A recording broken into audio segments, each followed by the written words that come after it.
Good morning student. आज हम देखते हैं पांचवें पाठ अक्षरों का महत्व के प्रश्न उत्तर के साथ साथ हम शब्द अर्थ भी देखेंगे। यहाँ पर हम सर्वप्रथम पहले हम यहाँ पर करेंगे शब्द और अर्थ। देखिए, पहला शब्द है आपका मूल। मूल का अर्थ होता है जड़। अगला है अनादिकाल, जो सदा से चला आ रहा हो उसे क्या कहते हैं हम? अनादिकाल। प्रागैतिहासिक मानव यानी कि इतिहास में वर्णित काल के पूर्व का मानव अर्थात मनुष्य। जब से हमारा इतिहास लिखना शुरू हुआ उससे पहले के इंसान को क्या कहा जाता है? प्रागैतिहासिक मानव। ठीक है। अगला है व्यक्त करना अर्थात प्रकट करना। कौम, धर्म, आरंभ, शुरुआत, मुश्किल, परेशानी, काल, समय, घोतक, सूचक। ठीक है। अब देखते हैं, ये आपके शब्दार्थ हैं, इसे आप कॉपी में नोट डाउन कर लेंगे। देन नेक्स्ट है आपका प्रश्नोत्तर। प्रश्नोत्तर में आपका पहला प्रश्न है, पाठ में ऐसा क्यों कहा गया है कि अक्षरों के साथ एक नए युग की शुरुआत हुई? तो इसका मतलब है कि ये पाठ में ये क्यों बताया गया है कि जो अक्षर थे उनसे हमारे नए युग की शुरुआत हुई। अगर अक्षर नहीं होते तो क्या हमारे नए युग की शुरुआत होती? ठीक है। अब इसके बारे में हम यहाँ पर उत्तर में जान लेते हैं। अक्षरों के साथ एक नए युग की शुरुआत हुई क्योंकि आदमी अक्षरों की खोज से हम इतिहास को जान पाए हैं।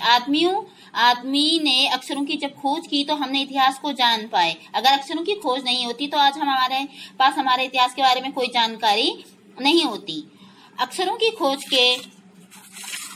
के बाद ही मनुष्य अपने विचारों को लिख कर रखने लगा और इस प्रकार पीढ़ी के ज्ञान को यहाँ पर आएगा आपका एक पीढ़ी के ज्ञान का इस्तेमाल दूसरी पीढ़ी करने लगी। अगर अक्षरों की खोज नहीं होती और वो अपने विचारों को लिख कर नहीं रखता तो जो एक पीढ़ी का ज्ञान था, मैंने एक चैप्टर में बताया था कि उसी तक ही सीमित रहता, दूसरी तक नहीं पहुंच पाता। लेकिन अक्षरों के माध्यम से वो क्या हुआ, एक पीढ़ी का ज्ञान दूसरी पीढ़ी तक पहुंच पाया। अक्षरों की खोज मनुष्य को प्रगति के पथ पर ले आई और जो ये हम प्रगति कर रहे हैं, विकास कर रहे हैं, ये सब किसके माध्यम से कर रहे हैं? हम अक्षरों के माध्यम से ही। अगर ये अक्षर नहीं होते तो शायद आज हम लोग इतनी तरक्की नहीं कर पाते, हमारा विकास इतना नहीं हो पाता। देन नेक्स्ट क्वेश्चन है आपका, अक्षरों की खोज का सिलसिला कब और कैसे शुरू हुआ? इसका यहाँ पर आंसर देखते हैं। प्रागैतिहासिक मानव ने सबसे पहले चित्रों के जरिए अपने भाव को प्रकट किया। जो प्रागैतिहासिक मानव था अर्थात जब से इतिहास लिखना शुरू हुआ था उस समय के मानव ने क्या करे, अपने मन के विचारों को किसके माध्यम से प्रकट किया?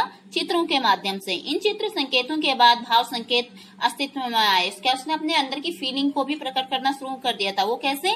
देखिए, एक छोटे से गोल वृत्त बना लेता, उसके चारों ओर रेखाएं खींच देता, उसे वो धूप और ताप का घोतक बन गया। वो धूप और ताप का घोतक बन गया, जिसे हम क्या कहते हैं? सूर्य का चित्र माना गया। उसे हमने सूर्य का चित्र मान लिया क्योंकि सूर्य के उगते ही उजाला होता है, प्रकाश आता है और क्या होता है? गर्मी होती है। तब जाकर काफी बाद में मानव ने अक्षरों की खोज की। पहले उसने क्या करें? भाव संकेत उससे पहले चित्र संकेत सामने आए, उसके बाद भाव संकेत, फिर उसके बाद हमारे कौन से आए? अक्षर सामने आए हैं। ठीक, आगे देखते हैं थर्ड क्वेश्चन। अक्षरों के ज्ञान से पहले मनुष्य अपनी बात को दूर दराज के इलाकों तक पहुंचाने के लिए किन किन माध्यमों का सहारा लेता था? अक्षरों के ज्ञान से पूर्व मनुष्य अपनी बात को दूर दराज के इलाकों तक पहुंचाने के लिए किसका सहारा लिया करता था? पशु पक्षी, आदमी आदि के चित्र बनाकर भाव संकेतों का सहारा लिया करता था। उस समय आजकल की तरह टेक्नोलॉजी नहीं थी कि चलो भाई हमने मैसेज कर दिया, कॉल कर दी या व्हाट्सएप कर दिया। उस समय क्या करते थे? वो अपने मैसेज एक दूसरे तक पहुंचाने के लिए पशु पक्षियों के, आदमियों के चित्र बनाकर वो अपने संदेश इधर उधर भेजा करते थे।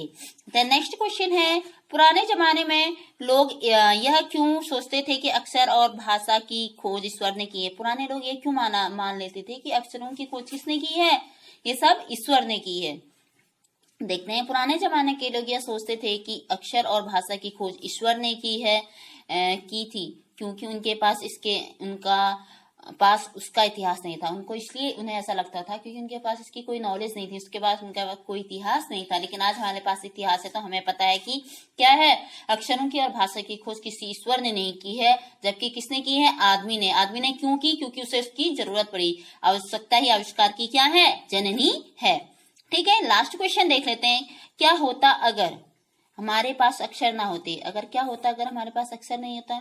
तो ठीक है, हमारे पास इतिहास को ना जान पाते, हाँ क्या होता अगर अक्षर नहीं होते तो आज हम अपने इतिहास को नहीं जान पाते कि कितने लोगों ने हम पे राज किया, कितने यहाँ राजा हुए, कितने महाराजा हुए, किसने भारत को पे कितनी बार हमला किया, कौन कौन इतना दानवीर था, कौन इतना परोपकारी था, कौन इतना क्रूर राजा था, इसके बारे में हमारे पास कोई भी इतिहास नहीं होता।